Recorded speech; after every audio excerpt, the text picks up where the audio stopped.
Today we'll be reacting to some TikTok videos all about dating. The other day on my Instagram saying that regardless of how many accolades or degrees I have, nothing beats sitting in one of my boyfriend's menu restaurants, drinking a tequila at 2 p.m. with zero responsibilities. And someone said, what are you going to do when it all ends? And I'm going to tell you how it's literally impossible for me to lose. First of all, I got into a traditional relationship, which means that I don't financially contribute to anything. So what I do with my money is that I invest it. So while I'm in the relationship, my money is just growing in the bank. I also use the time that I'm in a relationship efficiently, which means that I have a personal trainer. I use this time to go to therapy. I use this time to pour into myself. I also have been paying for me to go back to school to get another degree, despite the fact that I'm a double barred attorney in California and New York, two of the hardest states to get barred in. But let's assume the relationship were to fail, which is not a crazy concept to think about. First of all, I'm leaving as a healthy, fit bitch. Secondly, I'm going back into a job market that would pay someone of my caliber over $300K, which means I'm going to be a rich bitch regardless. When you pour into yourself and prioritize yourself, there's literally nothing that could throw you off. There is something about her that comes across as so smug and so selfish that it kills me a little bit inside. She starts by saying how to win at dating. And the way that you win at dating is you find some rich guy that you basically exploit. You use up all of his money. You drink tequila at 2 p.m. in his restaurants. Presumably you're not paying for that either because he would be the person financing your lifestyle.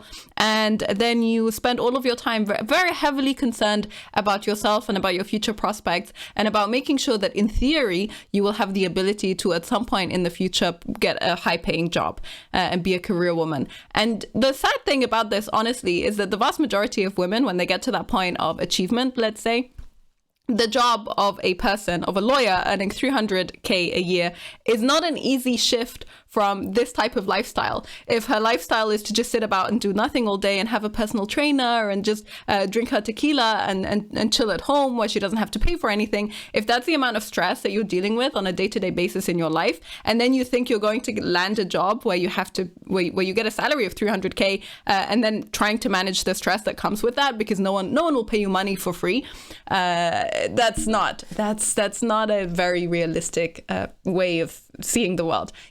That's not how it's going to work. It's not going to work out that way. Now, I don't even disagree with her general point about, yeah, you should maybe make sure that you have skills and invest in yourself and try not to be completely dependent and useless. That's not a bad thing. But the way that you win at dating, if winning in this case is the desire to land a long-term partner that you're actually going to be interested in seeing for the future, then the way to do that is to actually become a good partner, become someone who someone would be proud to have as a wife.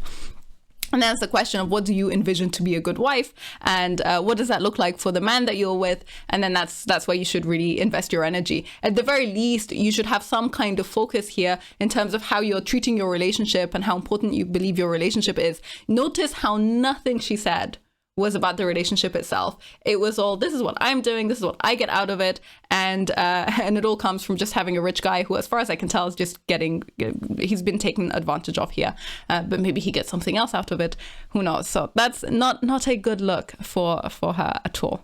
First of all, there's no such thing as relationships anymore, apparently. It's all just hooking up, friends with benefits, and never-ending talking stages. It's not at all what it used to be. Like, first comes love, then comes marriage, then comes the baby and the baby carriage. No. It is first comes sex, then comes ghosting, then comes emotional trauma and trust issues. And then everybody does the opposite of what you're supposed to. So if they like someone, they don't tell them. If they want to be with them, they act like they don't. Everybody wants what they can't have, but then when they have it, they don't appreciate it, so they lose it. So then they'll fight to get it back, and then when they get it back, they don't really want it because they didn't really want it anyway. They just wanted to get it back but not really have it. You feel me? This kind of thing just makes me very, very glad that I got to miss all of this, and I never really invested any time in dating per se before I met my husband. So that's not cool. I think what's rough about this one, honestly, is that it seems to me that she doesn't realize that she actually has some agency and some control of what her experience of dating is like. And so when she says it's a lot of friends with benefits, a lot of hooking up, never-ending talking stages, and so on, I think that honestly, very often women set the standard of the type of treatment that they're okay with and that they find acceptable. And yeah, you can say you're going to be a lot less competitive in the dating marketplace if you withhold certain things, for example, sex, until you actually get to know someone well enough that you're like, okay, there is a good chance of having a serious relationship here. But honestly, I would say if that is how you're spending all of your time, then that's also not making you very attractive to men either.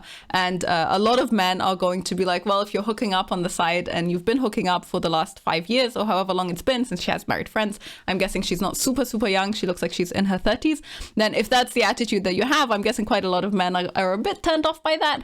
That would be my assumption. So the only advice I would have for her is to really try and look at how she's dating, the types of people that she's dating, maybe get off dating apps, like maybe they're not a good place to start, and then try to actually work towards meeting a normal person in a normal setting and having a conversation with them, multiple conversations with them, going out on multiple dates before you decide to actually hook up with them. Women really do have quite a lot of control over the environment that they create for themselves, and it sucks that we've ended up in this stage where quite a lot of women are behaving like men, let's say, by sleeping around a lot. You don't have to participate in that. You can hold yourself above that, and I'm pretty sure the majority of men would find that way, way, way better.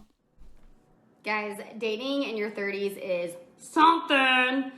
So I was dating this guy, really liked him up until the other night. We went and got drinks the other night, and I ran into a guy friend that I know, and I said hi to him. Well, the guy that I'm dating asked me if I'd ever fucked him. First of all, the answer is no, but second of all, even if this guy got me pregnant at a Chevron gas station, would have been before you, Chad. Guess what? You met me on Tinder, not youth group, baby. I'm a single mom. I come with a kid. You know that too. You wanna know how I made that kid? My ex-husband bent me over a tree stump in South Lake Tahoe, California after our engagement photos. That was the ticket. So, you're gonna need to get more secure, and I hope things work out for you in the next one. And that's on insecurity. Oh, that was kind of gross. So I'm not judging, okay? But there is this particular way that women, especially women who have the sexual history that this woman presumably does, but the way that they talk about it, that's just such a huge turnoff. And it is to me as someone who's like not attracted to women anyway. But I cannot imagine if this is actually someone that you might be interested in having a long-term relationship with as a man, having her talk to you like this and that kind of attitude, I would just be completely turned off.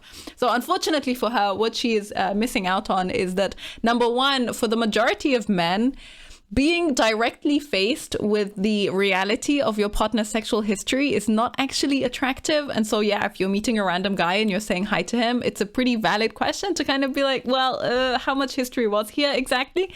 I don't think that this is bad for the guy to do at all. And as you can see from her response, she's like, well, he was before you, therefore he doesn't matter. So number two, actually, for the vast majority of men, body count does matter. And I don't know why it is that women have this perception that this is not a thing and that they can just pretend that if they try hard enough, if they get angry about it enough, and if they call men secure enough times, then it's not going to be a big deal for the majority of men. But obviously that's not the case. The best predictor of future behavior is previous behavior. And that's also one of the reasons why, if you're a single mom, kind of says a lot about your judgment. And I mean this in the nicest way. I understand that there are some situations that end up where women end up as single parents that are out of their control, and sometimes, they escape abusive relationships or whatever else. I totally understand that may happen, but I also think that there is kind of a reality to it where, again, the majority of men are just not super interested in raising someone else's child. And so, yeah, not cool, not a good look. I feel really bad for her, actually, that she has this attitude where it's like, why do you care what happened in the past before you? Where I would say that I think it's kind of natural to care. And if this is the way that you describe yourself and the way that you describe things, and you can tell that she's a bit gleeful at how explicit she can be. It's not fun. It's not fun at all. It's just not, this is not a good look.